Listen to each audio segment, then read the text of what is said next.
Assalamualaikum warahmatullahi wabarakatuh.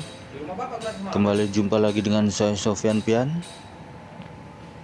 Di video saya kali ini saya akan memperlihatkan kegiatan pemilihan Abdiasa Teladan teman ya, atau disebut juga dengan pemilihan awak kemudi teladan yang berada di Kota Tebing Tinggi. Kalau teman dengan suka videonya, jangan lupa like, komen, dan subscribe. Ayo kita lihat saja videonya teman ya. Kendaraan umum, kendaraan penumpang umum, bukan semata-mata seharusnya tidak semata-mata dilihat dari platnya, bapak-bapak. Walaupun selama ini kita sebutnya plat kuning begitu.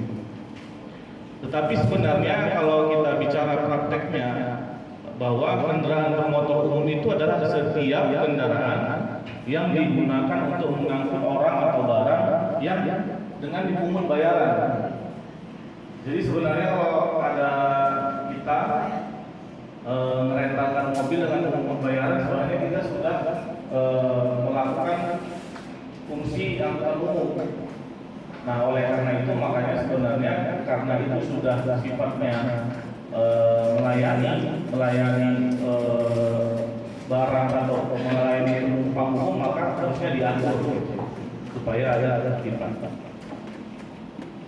Kemudian terkait dengan prasarana LHJ. Prasarana itu adalah ruang lalu lintas,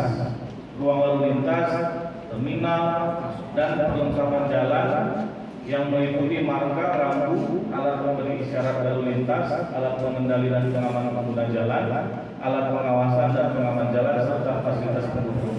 Nah, apa yang dimaksud dengan ruang lalu lintas? Nah, ruang lalu lintas adalah prasarana yang diperuntukkan bagi gerak pindah kendaraan, orang dan atau barang yang berupa jalan dan fasilitas pendukungnya. Jadi ruang lalu lintas ini bahasa gampangnya bapak-bapak adalah jalan, badan jalan dan fasilitas pendukungnya. Fasilitas pendukung itu bisa berupa trotoar. Kita pakai bahasa umumnya saja. Salah satunya itu fasilitas pendukung itu trotoar. Jadi yang dimaksud dengan ruang lalu lintas adalah jalan, badan jalan dan trotoarnya. Kira-kira seperti itu. Terminal adalah pangkalan kendaraan bermotor umum yang digunakan untuk mengatur kedatangan dan keberangkatan, menaikkan dan menurunkan orang dan atau barang, serta perpindahan modal. Rambu lalu lintas adalah bagian dari perlengkapan jalan yang berupa lambang, huruf, angka, kalimat, dan atau perpaduan yang berfungsi sebagai peringatan, larangan, perintah, atau petunjuk bagi pengguna jalan. Jadi seperti yang tadi saya sampaikan di atas, ruang lalu lintas adalah jalan, badan jalan, dan trotoar. Kita tidak sendirian di ruang lalu lintas, tapi ada orang lain, bahkan banyak orang lain yang menggunakan ruang lalu lintas. Oleh karena itu, pemanfaatan ruang lalu lintas itu juga harus diatur. Maka salah satunya diatur dengan rambu peringatan. Rambu peringatan berfungsi untuk memperingatkan kita akan potensi bahaya yang ada di depan kita, di jalan ini.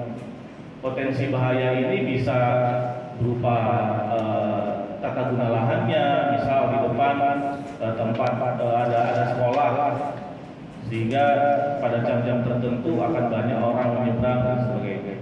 Atau di depan kita adalah pasar, tapi biasanya ada tanda rambu peringatan berupa rambu hati-hati dan sebagainya.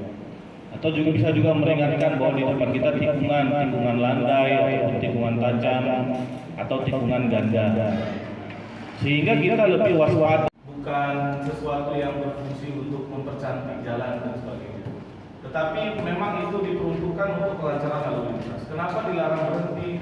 Kenapa dilarang parkir? Karena jika berhenti ataupun parkir di tempat itu tadi bisa mengurangi kapasitas jalan. Nah, mungkin hal ini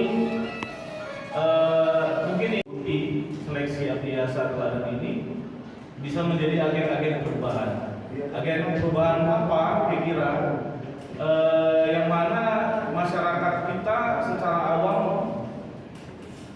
sudah memaklumi memang, tetapi mungkin hal ini adalah hal yang perlu kita ubah untuk kemajuan wilayah kemajuan daerah kita.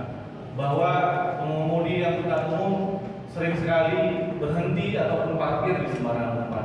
Nah, mungkin ini yang saya sampaikan bahwa ketika kita parkir atau berhenti di sembarang tempat itu kita mengurangi kapasitas jalan. Itu menghambat perjalanan orang lain. Oleh karena itu, sebaiknya kita berhenti ataupun parkir di tempat yang sudah disediakan. Ataupun paling tidak kalau tidak ada rambu ataupun halte. Bapak, ini sudah Ibu. Yang pertama, jangan ngebut. Yang kedua, patuhi rambu-rambu lalu lintas. Yang ketiga, perbaiki roda kafe. Apa ya?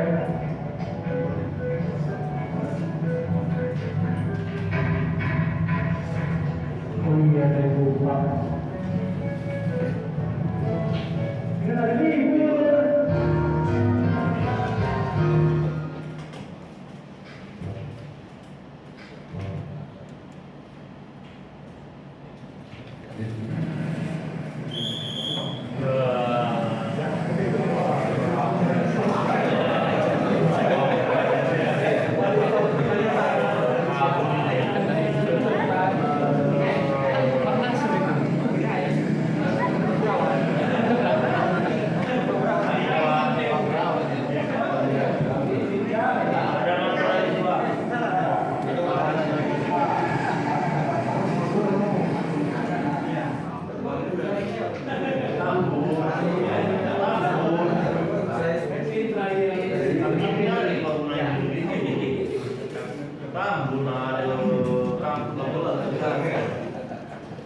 Sosialisasi program santunan bagi penumpang angkutan umum dan pengguna lalu jalan pemilihan dan kebiasaan pada tingkat kota paling tinggi.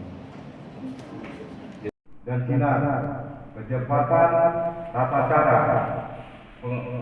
pengendangan itu diatur di dalam 100 pasal 106 ayat 4. Penggunaan jalan harus gunakan jalur jalan sebelah